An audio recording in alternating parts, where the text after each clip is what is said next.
Welcome to Venus Exploration Project, a project in which a group of students have to design and optimize two autonomous robots.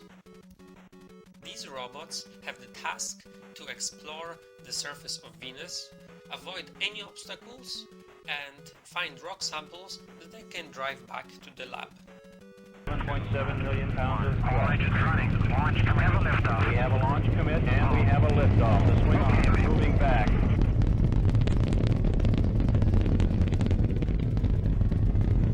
We cleared the tower. Roger, clear the tower. Houston is now controlling.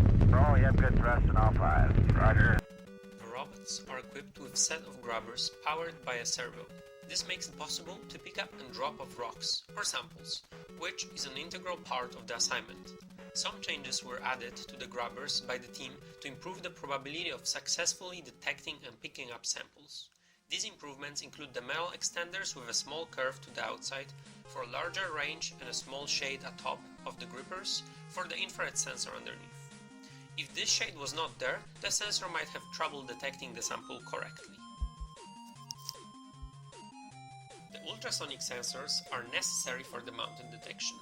For each robot, one ping distance sensor is attached to the servo.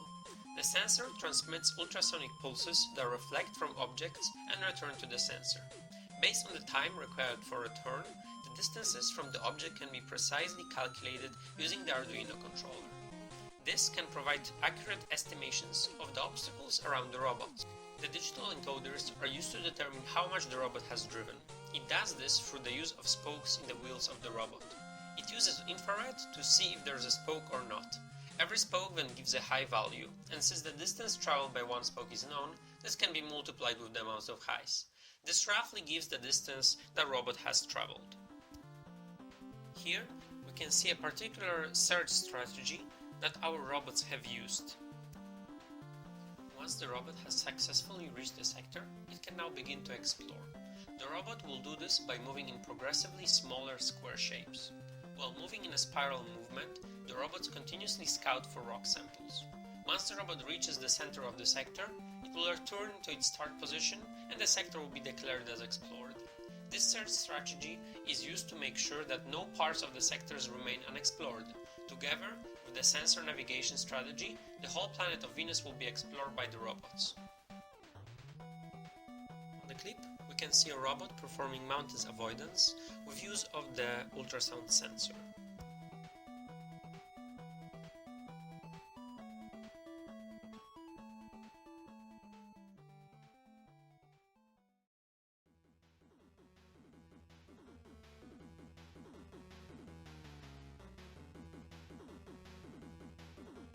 Collected samples are supposed to be brought back to the base camp. The base has a one-side entrance in form of a ramp, angled less than 30 degrees, the robot can climb. The students made few modifications in order to make detection of the base easier. At the end point of the ramp, a beacon sending IR signal is mounted. It is a 38 kHz frequency signal generated using an electronic oscillator circuit. Every robot is equipped with an infrared receiver with optical bandpass filter set up for that frequency, which allows the robot to detect the signal and drive towards the base. In order to avoid the cliffs and borders, additional sensors are needed. Cliffs and borders are made out of black tape.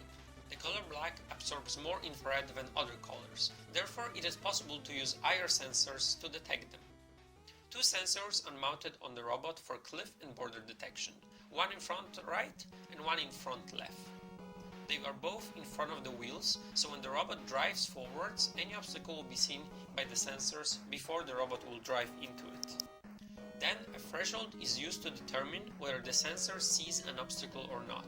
The clip shows how the robot picks up a rock sample using a side sensor. The infrared sensors that are placed on the robots are capable of detecting the samples at a small distance. There are three situations where the robot can find a sample: in front of the robot or to either of its sides. If the sample is in front of the robot, it will continue driving until the sample is between its grippers. Then, the sensor will see that the sample is within its grippers and picks it up. We're safe on live.